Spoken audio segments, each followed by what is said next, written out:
So, with this prominent trend I've been seeing going around on YouTube as of late, praising Hopper from A Bug's Life as an effective, underappreciated villain, which I too can concede,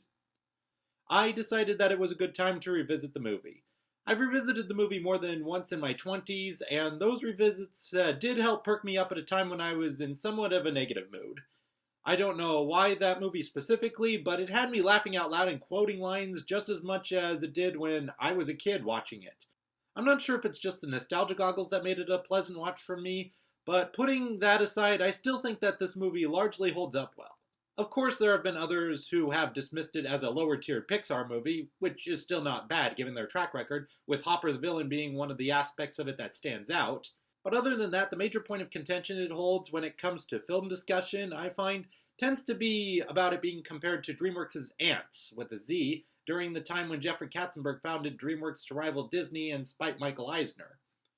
But is A Bug's Life really a movie that came out with a strong entry and fell behind the rest of the Pixar pack, or is there more to it? Well, given such funny little details in the movie, like a rock being confused for an ant thing by one group and then confused for a circus thing by the other, that is a clever commentary on how misconceptions of different races and cultures can spread. I once shared my opinion on Facebook about how Princess Atta was an underappreciated heroine, or at least one who deserved to be talked about more, whereas my online friend Alex Klepp shared his opinion how Flik was an underappreciated protagonist. How so, you may ask? Well, that, my fellow entomologists, is an excellent question worth exploring. In Atta's case, she's a female lead with the title Princess, but in her case, it's not a title that's branded with the identity of easily marketable or appealing to little girls, like we've come to recognize the Disney Princess brand throughout the 90s and even to this day. If anything, her title of Princess is more akin to Nausicaa from Miyazaki's Valley of the Wind. In other words, she treats her title Princess like it's an actual job. It represents strength and empowerment for feminism, all the same, rather than the stereotype that princess haters negatively associate with the definition of princess. Her main conflict directly correlates with her being able to serve her rank as a leader so she can eventually take on her mother's role as queen. Speaking of, while there are those who've been so desperate to dethrone Frozen, pun partially intended there, with the more underrated Disney canon films by pointing out how Kida from Atlantis beat Elsa as the first princess to become queen, Atta seems to largely get overlooked. Maybe that's because she's not a human character, but still, I think she deserves more recognition for ascending into the role of queen in her own movie. Atta's conflict doesn't stem from her title confining her to a life of obligation from birth and a gilded cage that she has to break free of to go after what she really wants in life, while others see her standing on a pedestal wishing that they could have her life, which you would think would be the natural choice of narrative for a story about ants who live their entire life serving the queen so that she can produce more ants. But it's also the fact that it's a colony that Atta is in charge of rather than a kingdom, which probably provides more association with the benefit of everyone rather than reign supreme, which is something else that distinguishes her from the prototypical pop culture definition of princess. And her interest in leading and helping the colony goes from overseeing the progress where they are gathering food, to taking an active role in said progress when assembling the pretend bird. Atta also makes a great older sister to Princess Dot, even if she is a bit overbearing at points, more than her own mother even. As for Flik, on the surface his journey is the archetypal good-to-be-different liar-revealed story about an individual with talent and good ideas that nobody wants to listen to, and is only recognized for his slip-ups until he finds himself making an ultimate screw-up which he has to try and lie his way out of, only for that lie to come out in the end anyways and get him outcasted. Then he's talked into coming back to use his underappreciated ideas to save the day, something which many animation elitists have declared has become a plague on the world of mainstream animated feature storytelling, right down to the Emoji Movie. But is there more to Flik than the prototypical underdog story? We know from Flik's introduction that he wants to stand out and make a difference rather than be just a cog in the machine. You know, the kind of person who wants to help, but wants to do it his way despite everyone else saying, "You want to help us? Get back in line and pick grain with everybody else." Because everyone around him is so stubborn and closed-minded that with their philosophy that we've done it this way ever since I was young and we got it just fine. Except that Flik's colony is both losing food and workers in the effort to meet Hopper's demands. Not to mention that the workers are prone to losing their minds when a leaf falls in their path of picking food and they can't find their way around it themselves. A mentality that is so symptomatic of people who have been ingrained in the methods of tradition that they've just become a cog in the machine, to the point that they no longer can even think for themselves and need all the solutions to be resolved for them.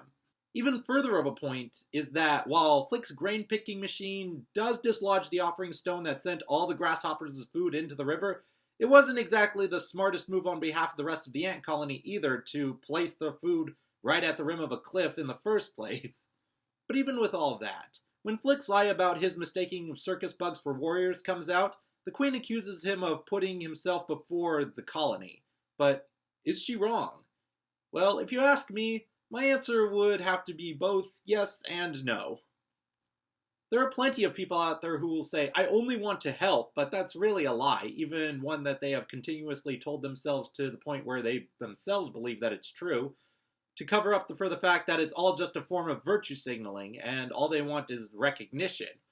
Yes, Flik did create an invention to make grain picking faster and more efficient, but when that invention accidentally went haywire and lost all the food, and Hopper was coming down on Atta for it with his old first rule of leadership, everything is your fault, Flik failed to stand up to Hopper on her behalf. So right there was an instance of him lacking the courage to take accountability. In that very same scene, though, he did have a moment where he stood up to Hopper when he was terrorizing Princess Dot, until Hopper stared him back down again. But there's also other moments when Flik demonstrates looking out more for himself, when he pleads for the circus bugs not to leave him in the dust when he doesn't have a good alibi, and his fear of being exposed is not rooted so much in the fact that the colony is under threat from grasshoppers, but rather that his mistake will follow him around for the rest of his life. So Flik's primary character flaw isn't that he's simply misunderstood and needs to believe himself in his specialness, like the underdog archetype is so frequently dismissed for.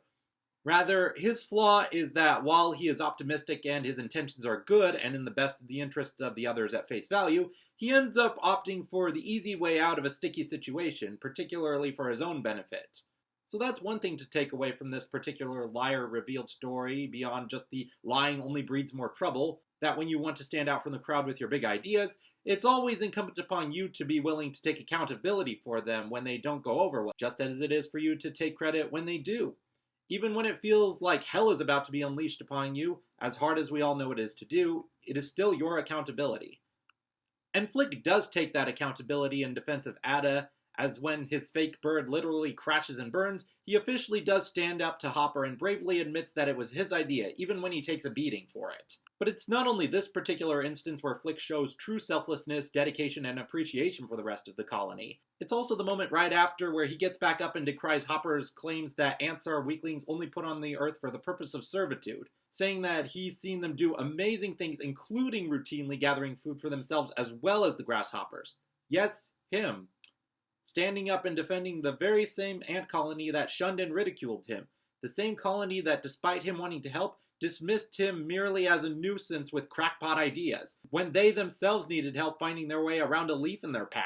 His declaration on seeing greatness in them, and this applies to Atta too, shows how he sees them as a group worth supporting and defending, rather than just an audience for him to say, look at my genius. And at the end, when Flik is offered the chance to go along with P.T. Flea's traveling circus, he turns it down to stay with the rest of the colony. If he only cared about himself, he would have no trouble taking up the offer to go around parading his big ideas. Yes, not as a romantic interest, even despite several little interactions throughout the movie, which should be recognized more since people are looking for more of that kind of refresher from the male and female leads end up together at the end. Because Flik empathizes with Atta's fear of always being watched and judged, and inspired her to bear the role of leadership by recognizing her own strength and capability, and then extend to recognizing it in the rest of the colony. And that's an example that certainly isn't always easy to do either, any more than it is to be willing to accept consequences for one's mistakes. But it's something that is exemplified in Flik's relationship with Dot, the only one who likes him and has faith in him from the beginning. When Flik offers her words of encouragement with his pretend that this rock is a seed metaphor, but is unable to follow it himself later, she brings it around full circle for him in the end with that exact same metaphor. And yes, I'm sure that Dot's another reason he decided to stick with the colony at the end.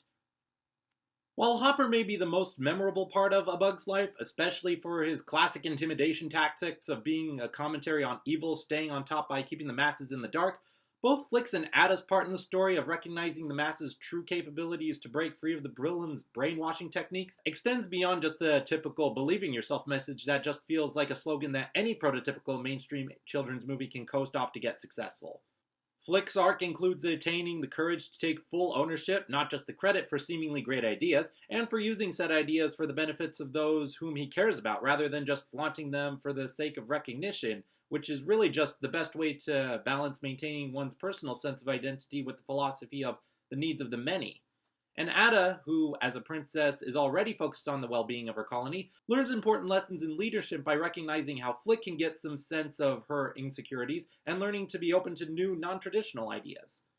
The fact that the both of them benefit each other this way to make their dreams a reality, and don't even need to have a romance in the end, is well worth recognizing in this movie. There are many important life lessons to teach your kids with this movie, and maybe even ones to keep in mind if you yourself decide to sit down and rewatch the movie on your own terms.